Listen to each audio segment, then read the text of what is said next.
Matapos maantala ng higit 2 linggo, natuloy na ang muling pag-iimprenta ng mga balota para sa Bilang Pilipino 2025. Para bigyan tayo ng update live mula sa Mandaluyong, nasa frontline ng balitang yan, si Mon Gualvez. Mon, kamusta itong pag-reprint ng mga balota at yung ginawa palang inspeksyon ng COMELEC?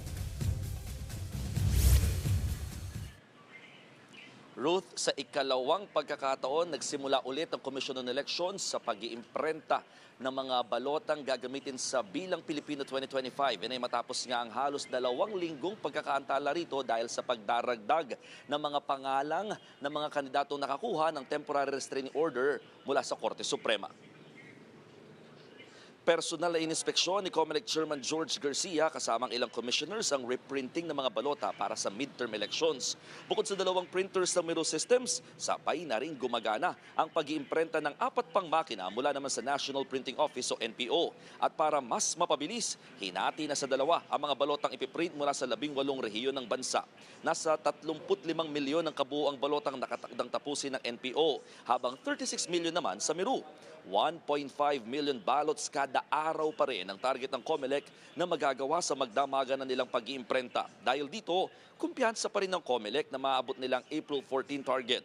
Aminado naman ng COMELEC at NPO, umaabot talaga sa 25 hanggang 35% ng mga nagiging defective na balota sa mga nakaraang halalan.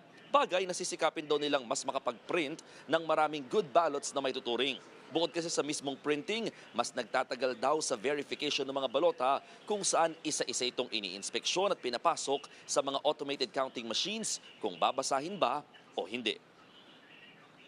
Ruth, nagkaroon na rin ng partial termination sa kontrata sa pagitan ng COMELEC at ng Miro Systems pagdating sa pag-iimprenta ng mga balota dahil nga sumali na rin dito ang NPO. Ibig sabihin, hindi na buo o mabawasan din ang ibabayad ng COMELEC sa Miro in terms of ballot printing. Ruth.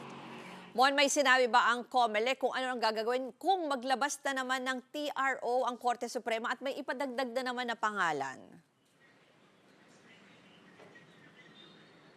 Alam mo Ruth, matipid ang sagot ni COMELEC Chairman George Garcia tungkol dyan kung sakaling ang maglalabas ulit ng TRO ang Korte Suprema at may mapasama na naman na national position. Actually, hindi niya talaga sinagot directly or hindi siya tumugon sa tanong kung magre-reprint ba ulit or hihinto ba ulit sa printing rather, kundi ang mga eksaktong salita lamang niya ay, we will act accordingly.